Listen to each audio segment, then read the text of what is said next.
Usa ka aktibong security guard sa Cagayan de Oro City arestado human nga mapalitan sa otoridad og ilegal nga armas atol sa gihimong entrapment operation. Kaubanan sa suspect nakaikyas. Ano yang report? Arestado sa gihimong entrapment operation sa kapulisan kining security guard sa Cagayan de Oro City nga si Michael Fabre, 37 anyos, og residente sa Hingoog City, Misamis Oriental sa pagpamaligya og ilegal nga armas.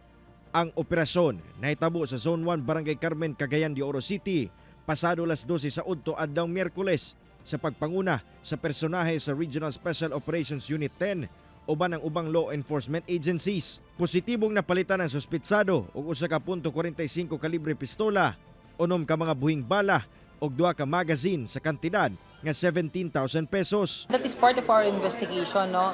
Kung ato ang mahibaluan ang kinsa ang mga network niya or unsa ba kaning organization nga nabilong kini siya. So that is part of our investigation and follow-up operation pod nga pagahimoon sa atong kapulisan. Ang kauban sa suspect nga si Jesse Simulaw nga nakaikyas atol sa operasyon padayong ginapangita sa otoridad. Dako kay nga butang nga ato ang mapugan kining pagpamaligya og ilegal nga armas. Kabalo kita nga ang usa ka armas nga mapaingon sa mga kamot sa mga kriminal o katong mga tao nga adunay daotang katuyuan, that is one to many.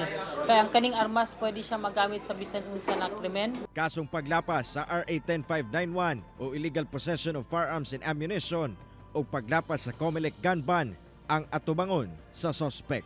Kauban si Makoy Simpron sa kamera. Ako, si Cyril Chavez para sa At Home with GMA Regional TV.